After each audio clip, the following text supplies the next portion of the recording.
Hello, everyone. Today I'm going to give a corporate recent report about some protests against Congress actions that took place in Peru, which is a country in South America.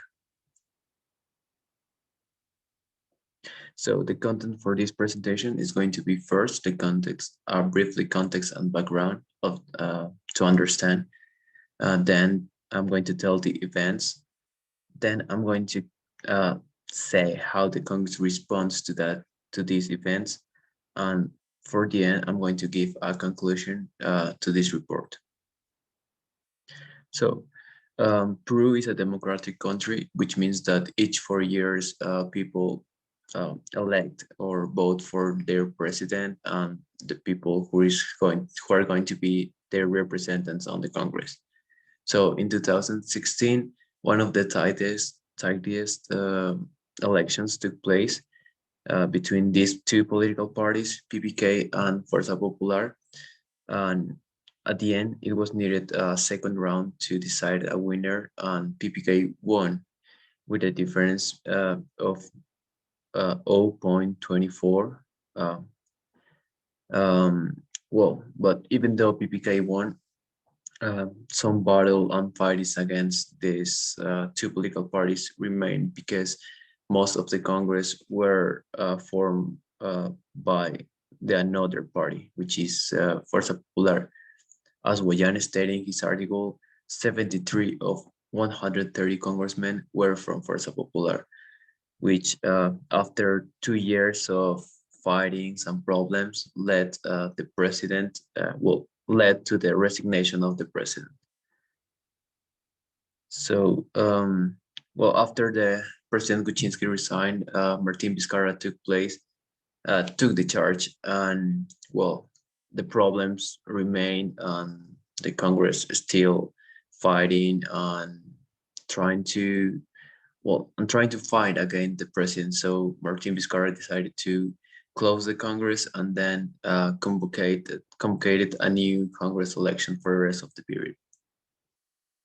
So the events, as I said, the problems and fightings between the executive power and the Congress continued to occur in this period, even though there was a new Congress. As Bermudez stating, as Bermudez stated in his article, these problems came from a successive change of errors that previous Congresses made. It is not recently, it was from several periods before. So the Congress led by Manuel Merino started a first vacancy process against the president, but it was on their second attempt where they accomplished this goal. So they took out Martin Vizcarra, and the day after the vacancy, Manuel Merino assumed the presidency. So that day, people started to protest on the streets because they called Merino as an usurper, as the DW said in his article, because people and citizens believe that he just did all this process to be in the power, to be the president. And who knows if it's true. So the protest continues for several years until two young people were killed. So after these two people died, the Congress recently responds, and Manuel Merino resigned after 6 days after 6 days of being the president. And he decided to be the president to one of the congressmen that voted against the vacancy, because it was the only way that the people stopped the protests and calmed down.